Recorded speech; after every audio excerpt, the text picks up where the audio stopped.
If you came into Dáil Éireann and they stopped you and said, "Are you Jewish?" "Oh no, sorry, you can't come in through the same entrance as Irish people or European people because you're Jewish," you would call that racism and apartheid. But yet, you practice that. You practice that with your checkpoints and your military barriers and your apartheid wall. How can you justify that? I'm one of the people who thinks you should be expelled from this country, and I believe that that's nothing to do with you personally. It's to do with the policies of your state. And I think, along with Desmond Tutu, that the time for treating you as a normal state is over because you're not behaving as a normal state. But it is precisely because I'm opposed to racism that I oppose what your state is doing and what it stands for. So I just want to ask you a few questions. You have tried to cover over what you have done, the killings of innocent people in Gaza on 3 separate occasions over recent years, the seizure of Palestinian land and so on, by attacking Hamas. Now, why don't you just admit that Hamas didn't exist when the first Intifada took place? They didn't set up an armed wing until the early 1990s. And that there was a reason that PLO were in Tunis at the time, exiled, effectively not present. But the ordinary Palestinians rose up because you denied them basic rights. I lived there. It was apartheid. It was racism. It was endemic. It was rotten. Absolutely, I was shocked within weeks of living there to see how you treated Palestinian people. And isn't it the fact that the law of return, which is the basic law of the Israeli state, is a racist apartheid law because it confers rights on Jews that it denies to Palestinians?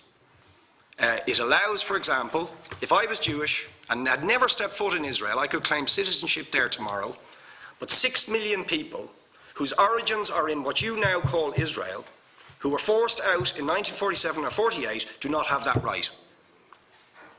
Isn't that part of the reason why the Palestinians are in dispute with Israelis?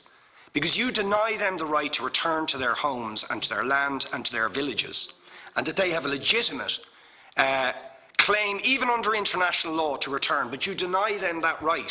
Why do you deny them that right?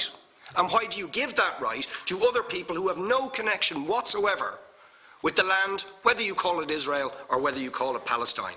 Why do you continue to seize land, if you're serious about Oslo and the two-state solution? Why do you continue to seize land, which under that agreement is land designated to be Palestinian land?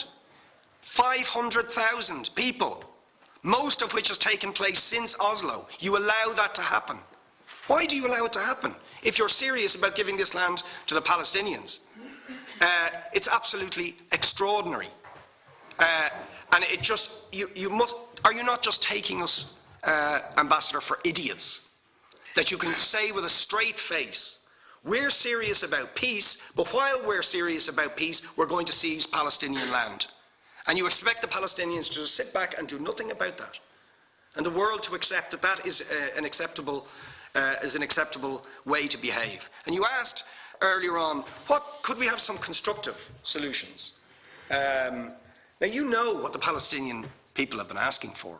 Far less even than some people would ask for. Because I believe the whole apartheid system should be dismantled.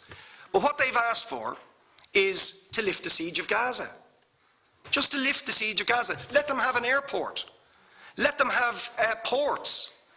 Let them not be dictated to by a government for whom they do not vote as to what can go in and out of their territories, whether they will have power, whether they will have clean water, whether they will have medicine.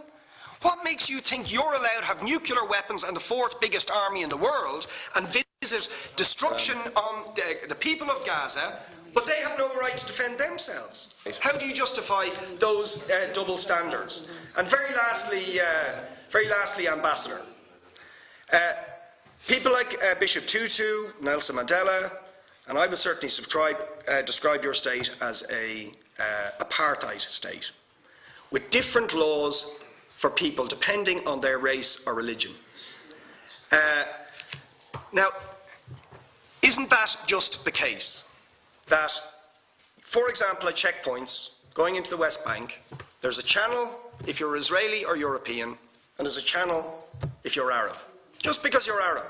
If you came into Dáil Éireann and they stopped you and said, are you Jewish? Oh no, sorry, you can't come in through the same entrance as Irish people or European people because you're Jewish, you would call that racism and apartheid. But yet, you practice that. You practice that with your checkpoints and your military barriers and your apartheid wall. How can you justify that?